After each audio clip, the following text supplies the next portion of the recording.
A few moments later. A few inches later. One eternity later. Sistem gerak pada hewan dan manusia dibentuk oleh sistem rangka dan sistem otot. Sistem rangka sebagai alat gerak pasif, sedangkan sistem otot sebagai alat gerak aktif. Sistem gerak meliputi sistem gerak pada hewan dan manusia dan sistem gerak pada tumbuhan. Gerak pada hewan dan manusia dapat terjadi karena adanya kerjasama antara tulang rangka dengan otot. Macam-macam rangka meliputi rangka dalam atau endoskeleton, rangka luar atau eksoskeleton, dan rangka hidrostatik. Rangka dalam atau endoskeleton adalah kerangka yang berada di dalam tubuh makhluk hidup dan berfungsi untuk mendukung struktur tubuh dan melindungi organ-organ dalam. Rangka luar atau eksoskeleton adalah kerangka eksternal yang mendukung dan melindungi tubuh hewan. Berbeda dengan kerangka internal endoskeleton, misalnya manusia. Rangka hidrostatik adalah kerangka yang dibentuk oleh cairan yang berada di dalam tubuh organisme yang disebut selom. Fungsi rangka pada vertebrata adalah sebagai pembentuk formasi tubuh, pembentuk persendian, pelekatan otot-otot, bekerja sebagai pengungkit, proteksi, berfungsi sebagai penyokong dan penyebar berat badan, hemopoiesis, berfungsi sebagai imunologis, dan berfungsi sebagai tempat penyimpanan kalsium. Pengelompokan rangka manusia. Yang pertama ada skeleton aksial yang terdiri dari tulang tengkorak, tulang belakang, tulang dada, dan tulang rusuk atau iga.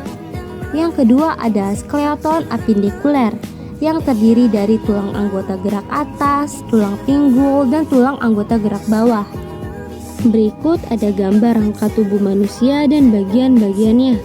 Tampak depan terdiri dari tulang tempurung kepala, tulang wajah, tulang selangka, tulang belikat, tulang dada, tulang rusuk, tulang lengan atas, tulang pengumpil, tulang hasta, tulang paha, tempurung lutut, tulang kering, tulang betis, tulang pergelangan kaki, tulang telapak kaki, dan tulang jari kaki. Sedangkan tapak belakang terdiri dari tulang tempurung kepala, tulang belakang, tulang kelangka, tulang pinggul, tulang usus, tulang pergelangan tangan, tulang telapak tangan, tulang jari tangan, tulang duduk, dan tulang kemaluan. Berikut ada gambar tulang tengkorak manusia.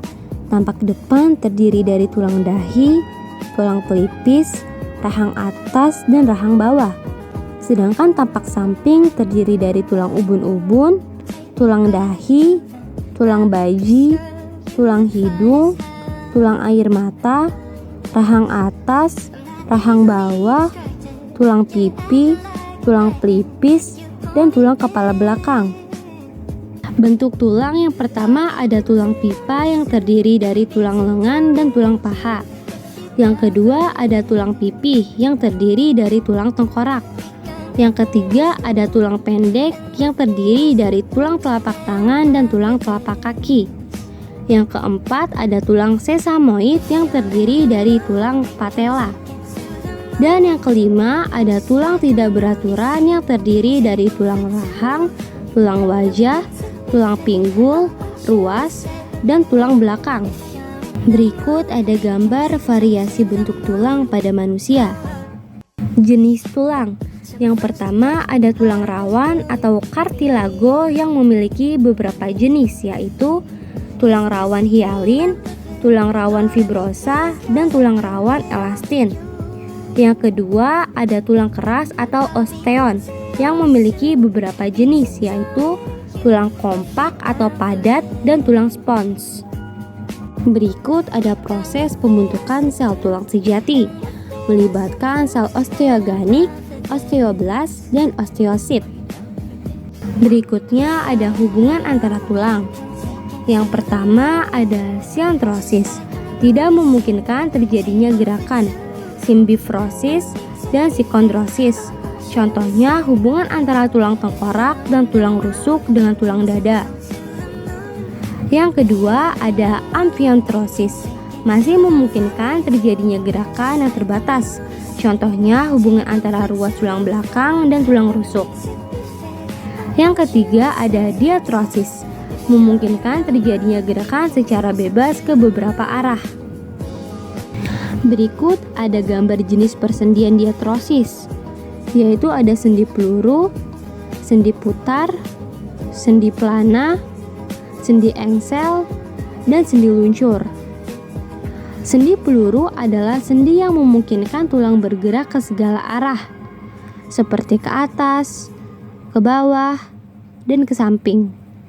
Sendi putar adalah sendi yang memungkinkan tulang untuk berputar pada satu poros. Sendi pelana adalah jenis sendi yang menghubungkan dua tulang dengan bentuk ujung seperti pelana kuda.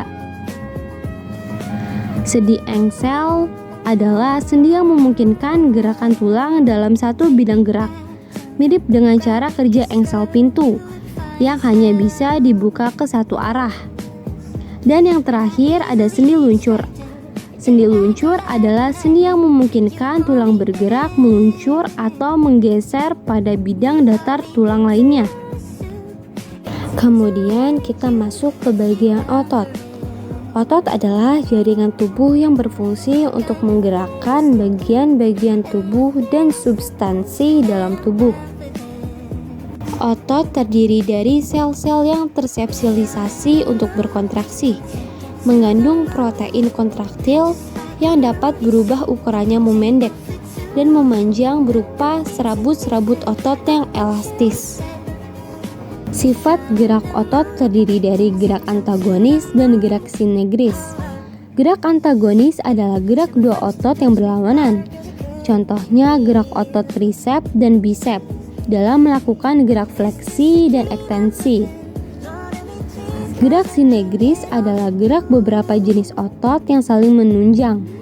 Contohnya gerak otot tulang rusuk yang bekerja sama pada saat kita bernafas. Berikut ada jenis-jenis otot. Ada otot rangka atau lurik, otot polos, dan otot jantung. Otot rangka adalah jaringan otot yang melekat pada tulang dan persendian dan berfungsi untuk menjaga postur tubuh dan menggerakkan tubuh. Otot polos adalah salah satu jenis otot dalam tubuh manusia yang bekerja secara tidak sadar. Dan otot jantung adalah jenis otot yang istimewa karena hanya berada di jantung, tepatnya di lapisan tengah jantung.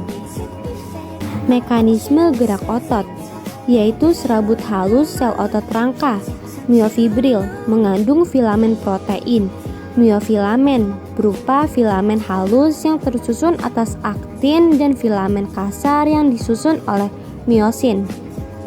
Selanjutnya ada kelainan dan gangguan pada sistem gerak. Gangguan pada sistem rangka dapat berupa yang pertama ada gangguan secara fisik, contohnya fraktura atau patah tulang. Yang kedua ada gangguan psikologis, contohnya rakitis, mikrosefalus, osteoporosis, dan kelainan karena suatu penyakit. Yang ketiga ada gangguan persendian, contohnya dislokasi, trakilir, aniklosis, dan arteritis. Yang keempat ada gangguan tulang belakang, contohnya skoliosis, kifosis, lordosis, subluxasi, dan lain-lainnya. Kemudian yang terakhir, gangguan pada sistem otot dapat berupa yang pertama, atrofi otot. Yang kedua, hipotrofi. Yang ketiga, hernia abdominalis. Yang keempat, tetanus. Yang kelima, distrofi otot. Yang keenam, miastenia gravis. Yang ketujuh, kaku leher stiff. Dan yang kedelapan, kram.